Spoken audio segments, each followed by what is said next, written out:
Shalom.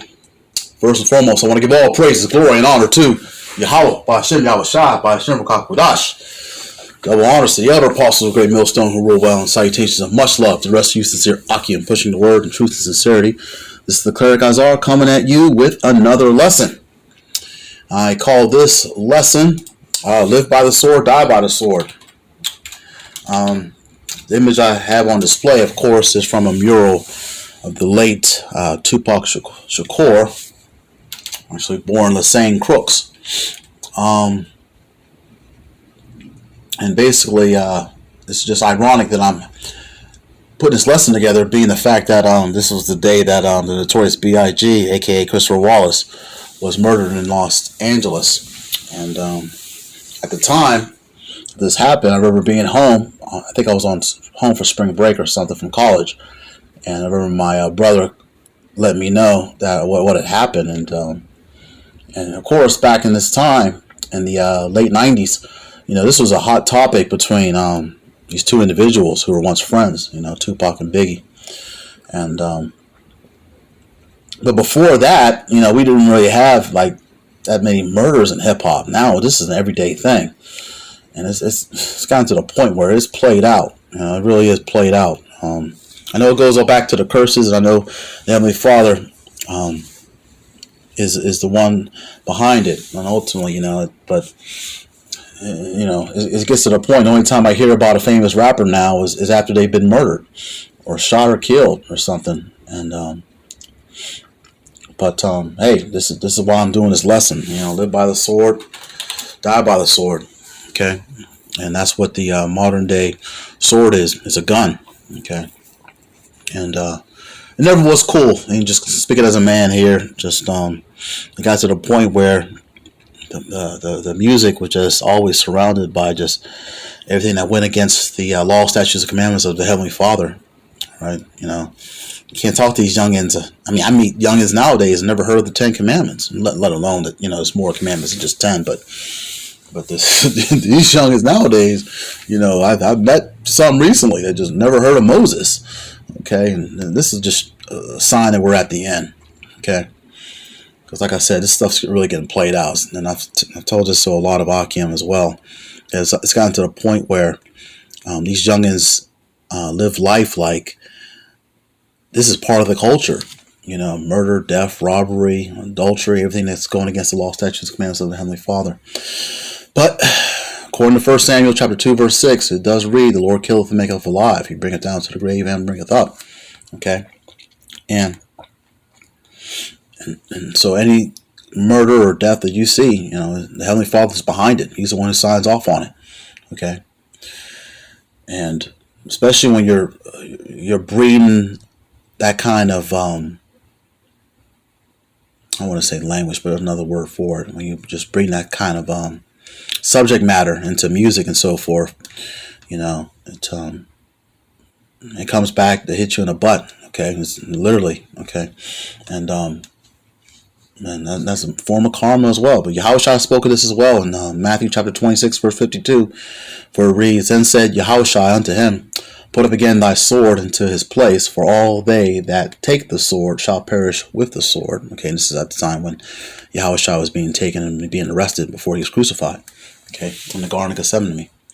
All right, but we know who the ultimate person that was given the blessing of the sword.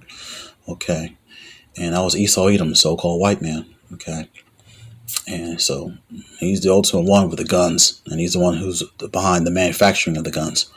Okay, let's go to Genesis chapter 27 to verify that as far as the blessing of the sword. Start at verse 38. So we know that it is a blessing. Genesis 27, verse 38, and it reads, "And Esau said unto his father, Hast thou but one blessing, my father? Bless me, even me also, O my father. And Esau lifted up his voice and wept. And Isaac his father answered and said unto him, Behold, thy dwelling shall be the fatness of the earth, and of the dew of heaven from above. And by thy sword shalt thou live, and shalt serve thy brother. And it shall come to pass, when thou shalt have the dominion, that thou shalt break his yoke from off thy neck." Okay, but let's look at verse 40 and read that again. "And by thy sword shalt thou live." Okay, And so he's the ultimate murderer. He comes in the spirit of Cain, if your spirit can receive it. Okay, and Cain is that word means a weapon. Okay, now let's go into the Song of Moses. Okay, and this talks about the Song of Moses talks about a lot of different things, but I'm going to concentrate on one particular part of it when it talks about the Heavenly Father, and it's how vengeance belongeth to Him. Okay, so you're not supposed to take vengeance upon anything, and that's what both killings had to do with. Just foolishness, to be honest with you. But vengeance was involved. Okay, especially with the killing of Notorious B.I.G., which happened 26 years today. Okay, Deuteronomy chapter 32, verse 35, it reads, "To me belongeth vengeance and recompense. Their foot shall slide in due time, for the day of their calamity is at hand, and the things that shall come upon them make haste." Okay, so basically, do not avenge yourselves. Okay, vengeance is mine, and the Heavenly Father will repay. All right, and it's up to the Heavenly Father who, as I brought out in 1 Samuel chapter 2 and 6, He's the one that killeth and maketh alive. Okay, so any particular punishment that is due death, the Heavenly Father isn't going to make sure that that person fulfills that or plays out that particular judgment. Okay, you can also read about the not avenging yourself in Romans chapter 12 verse 19, as well as Hebrews chapter 10 verse 30. Okay, all right, so ultimately all this so-called black on black crime is going to stop. Okay, it's really going to heighten up during Jacob's trouble, which is approaching us very fast. But ultimately, according to Deuteronomy chapter 30 verse 7, these curses shall be put onto our enemies. Okay, in fact, let me bring out that particular curse of thine brother shall hate thy brother. Okay, because hey, we're of course, Pac and Big, they were Jakes, So, let's see. Here we go. Bear with me here. Should be around the 50th verse or so. Here we go, 54 to be honest with you. There we go. Let me read it. Deuteronomy chapter 20, verse 54, and this is the curses of disobedience, going against the law, statutes, and commandments of the Heavenly Father. And His name is Yahweh, and His Son's name is Yahweh Shai. Deuteronomy chapter 20, verse 54, and it reads, "So that the man that is tender among you and very delicate, his eyes shall be evil toward his brother, and toward the wife of his bosom, and toward the remnant of his children, which he shall leave." Okay, and it's what we're experiencing right now. So, in the kingdom of heaven, the enemies of Israel, as stated in Psalms, the 83rd chapter, they're going to be dealing with these particular curses. All right, they're going to have an evil eye towards their brother. Okay, and their own kinfolk, I should say. Okay, and as far as killing and murdering, hey, they get away from. They're not going to be getting away with it, even if they attempt to do it, because if they do, they're going to actually pay the punishment for it.